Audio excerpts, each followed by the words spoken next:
بسم الله الرحمن الرحیم.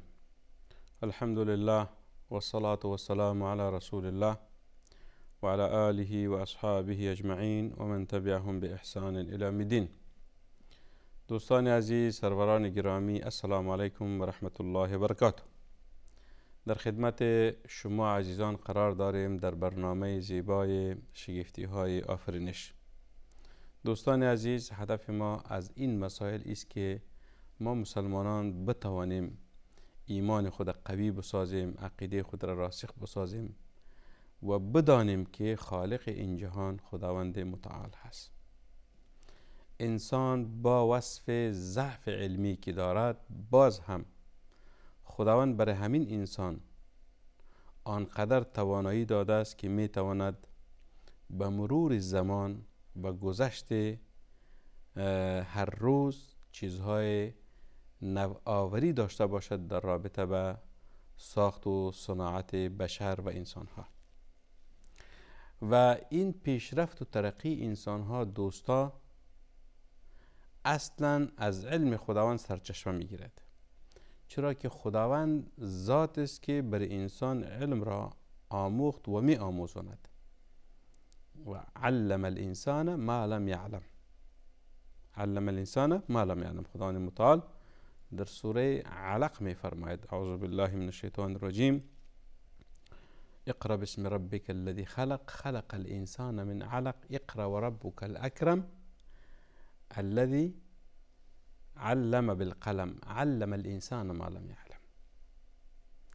الذي علم بالقلم علم الانسان ما لم یعلم. علم بالقلم یعنی می قلم هست. علم بالقلم، قلم وسیله نوشتن هست. علم توسط قلم چی می شود؟ انتقال می کند از یک شخص به شخص دیگری، از یک کتاب به کتاب دیگری. یعنی علم نوشته می شود. علم نوشته می شود. حتی در حدیثی داریم که خداوند متعال اول قلم را آفرید. بعد از خداوند متعال فرمود که بنویسید قلم. از خلقت جهان تا نهایت جهان. و در حدیث داریم که رفعت الاقلام و جفت الصحف. رفعت الاقلام و جفت الصحف. قلم ها بلند شد و صحیفه ها خشک شد. یعنی مثلا در قدیم زمان وقتی قلم می نوشیدن، در قلم رنگ بود. این وقتی که می نویسید در وقت نوشتن این رنگ تازه می بود و وقتی که کمی مدت زمانی می گذشت او رنگ خشک می شد.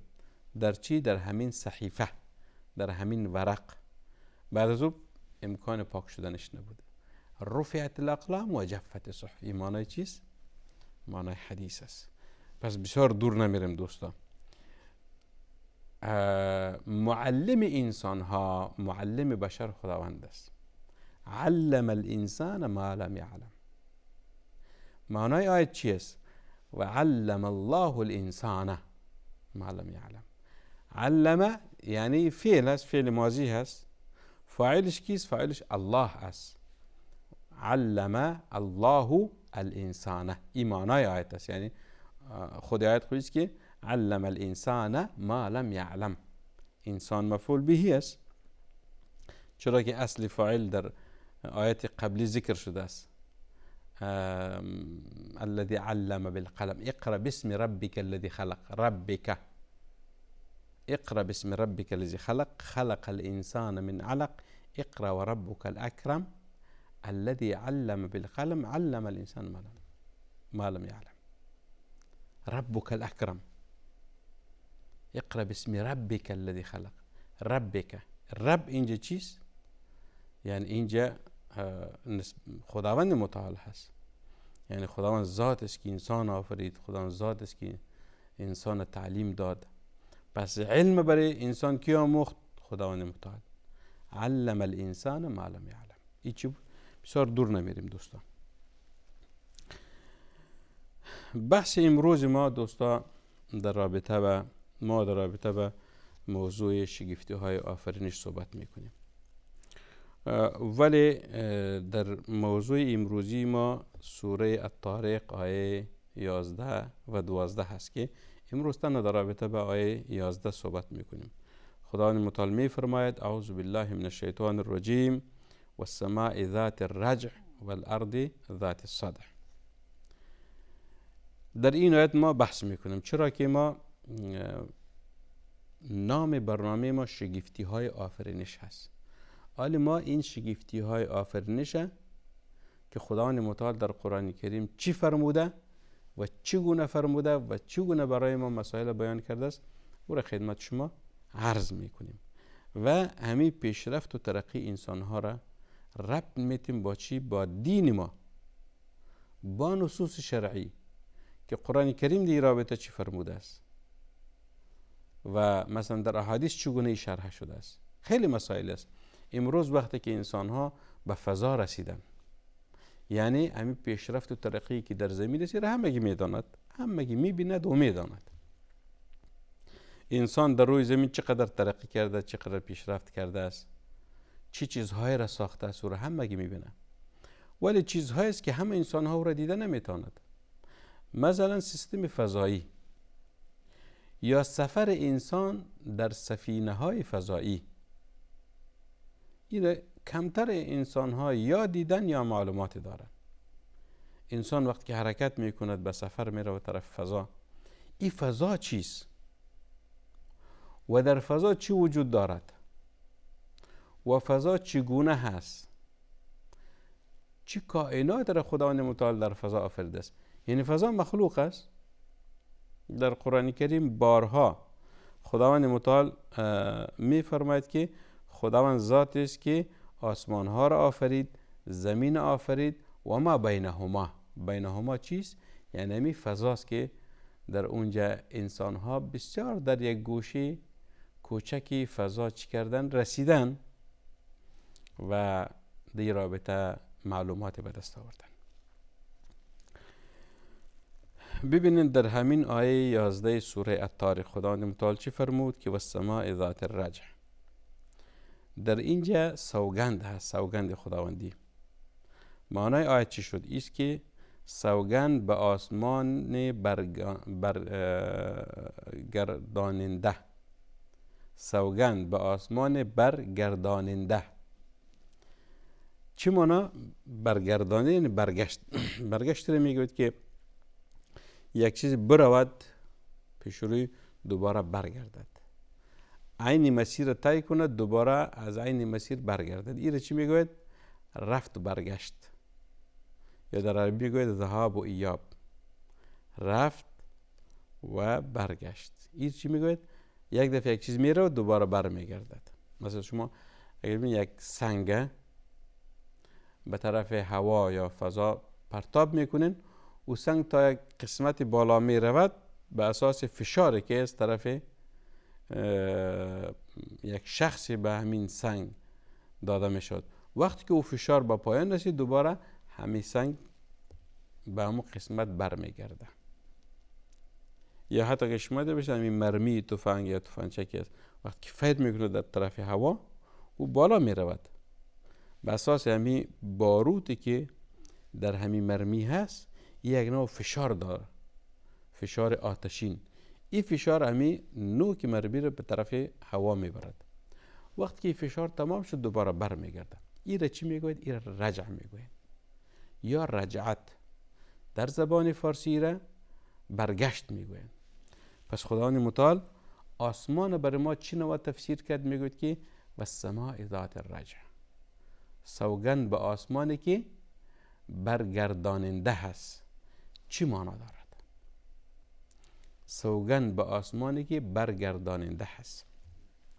در اینجا تفسیرهای خیلی زیاد شده است. قبلا هم ما این مسائل به تفصیل بحث کردیم، ولی امروز وقتی که انسان ها خیلی چیزها را ساختن در رابطه به همین آیه، وقتی که اونها فکر کردن، تدبر کردن، ایست که آسمان خب معلوم است. آسمان همه هر چیزی که اول اما آسمان نیلینی که در بالای ما انسان ها قرار داد، و آسمان همه که میشناسد. سماء الدنیا میگوید. و در زبان عربی میگه سما هر آن چیزی که میگوید که بالای انسان باشد. سقف خانه بالای ما هست. پس تمام چیزهایی که بالای ما انسان ها قرار دارد از جمله چیز آسمان هست. مثلا ابر هست، ابر بالای ما قرار دارد. پس و السماء ذات الرجع معنای چیست که هر آن چیزی که بالای ما قرار دارد و دوباره بر طرف ما برمیگردد. هر آن چیزی که بالای ما انسان ها قرار دارد دوباره طرف ما برمیگردد. این چیز این تفسیر آیت است. مثلا آل علما در رابطه به همین آیت تفسیرهای مختلفی کرده. تفسیرهای عصری میگویم. میگوید که امواج رادیوها و بخارهای آب به صورت برف و باران.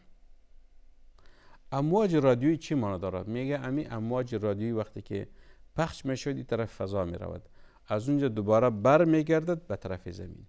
یا یک نمونه دیگه شه بگویم که امروز همین موبایلی که ما صحبت میکنیم یا رسانه هایی که برنامه ها را پخش میکند، این ستلایت هست، یعنی همون ماهواره هایی که در فضا هست، این پخش مستقیم به اونجا میرود و از اونجا دوباره بر میگرده. این امواج است. این امواج مثلا رادیویی میگوید یا فضایی. این یک تفسیر است. تفسیر دومی مثلا بخارهای آب، امی بخارهای آبی که از زمین بلند می شود، مثلا در روی زمین دریاها است، دریا یعنی آب، وقتی که تبخر می کند مبدل به بخار می شود، این بخار می رود به فضا و در اونجا از او چی تشکیل می شود؟ ابرها تشکیل می شود و بعد از ابرها یا باران یا برف یا ژاله، همین سه چیز دوباره به زمین برمیگرده. پس این بخار از زمین بالا شد، در اونجا ابر شد و بعد از ابر دوباره به زمین پایین میاد. اگر یکی از ساحات فضایی که بین ابر و زمین هست خیلی سرد باشد، او مبدل به چی می شود؟ به برف می شود و یا ژاله می شود. و یا اگر مثلا منطقه گرمسیر بود، او تنها باران می شود و باران آب است، دوباره به زمین می آید. پس این بخار به فضا رفت و از فضا دوباره با برف، باران و ژاله شد، به زمین برگشت. این چیزی معنای از این آیت است که و السماء ذات الرجع. در آیه 12 باز خداوند متعال چی می‌فرماید؟ میگوید که و سوگن به زمین شگاف بردار ذات صدع چی میگوید؟ یعنی پاره شدن. چی معنا؟ بازی هم تفسیرهای داره که ان شاء الله به تفصیل خدمت شما عرض خواهم کرد که صدع چی میگوید. صدع اصلا پاره شدن یک چیزی میگوید. صدع میگه وقتی که ما بذرها را در روی زمین میکاریم، کشت میکنیم و وقتی که مرحله رویدن این بذرها میرسد، زمین رو شگاف میکند. زمینی که شگاف کرد از اونجا نباتات بیرون می آید. اگر دانه های درخت انداخته بودیم، یک دانه خرما یا خسته خرما از او درخت خرما جور می شود. اگر خسته مثلا درخت سیب بود، از او درخت سیب می روید. این درخت از کجا میاد؟ زمین شگاف می کند، بعد از او بلند می شود. یعنی در برابر قدرت حرکت گیاه ها و ریشه دوانی اونها و یا بر اثر عوامل دیگری چی می شود؟ این زمین شگاف می کند. آره دوستان عزیز، و السماء ذات الرجع ای چی مفهوم دارد؟ و السماء ذات الرجع معنای این آیتی است که هرچی که علم پیشرفت می کند حقایق جدید می یابد که این تعریف اندک و معجزه آمیزی هست که این آیه متبرکه را حمایت می کند. و ماه را اگر در نظر می گیریم که در مدار خود به دور زمین می چرخد، پس از یک دور دوباره به همان مکان اولی برمی گردد و سماع ذات رجع اول تفسیرایش است که مثلا ما یک چند نمونهش گفتیم. امواج رادیویی به بالا میره و دوباره به زمین برمیگردد.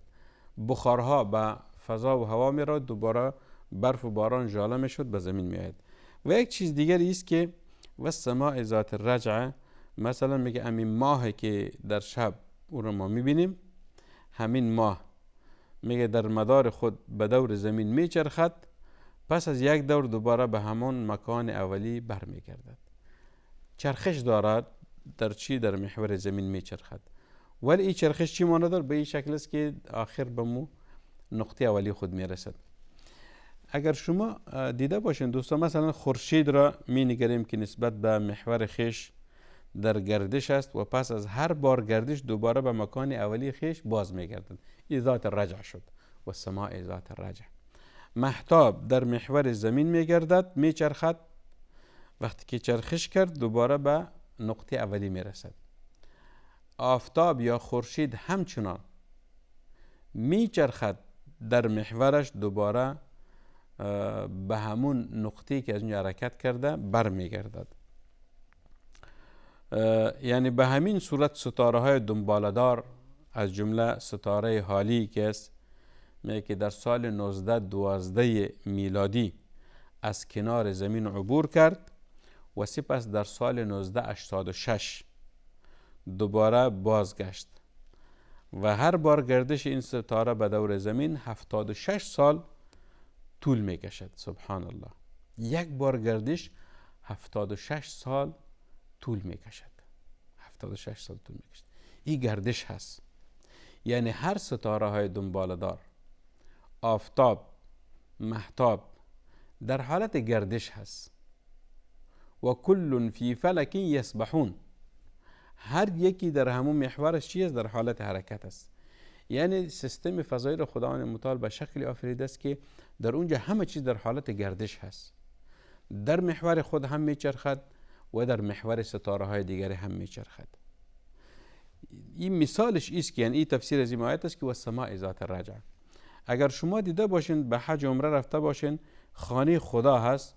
حجاج وقتی که طواف آغاز میکنن از حجر الاسود آغاز میکنن. خانه خدا یا کعبه به طرف دست چپ ما می باشد. کسی که طواف میکند آغاز از حجر الاسود است. این طواف صورت میگیرد، دوباره به حجر الاسود میرسد. از حجر الاسود آغاز شد و به حجر الاسود به پایان رسید. یک طواف شد. باز دومی، سیومی، 4، 5، 6، 7 طواف است. پس همچنان خداوند متعال سیستم ستاره ها و سیاره ها را که آفریده است به می شکل است که می چرخد، دوباره به نقطه اولیش و جای اولیش برمیگردد. پس همیش معنای و سماع ذات الرجع. خداوند متعال ما شما را از بنده های مؤمنش قرار بدهد و ایمان ما را خداوند متعال قوی بسازد، عقیده ما را راسخ بسازد. و صلی الله و سلم و بارک علی سیدنا و نبینا محمد صلی الله علیه و سلم.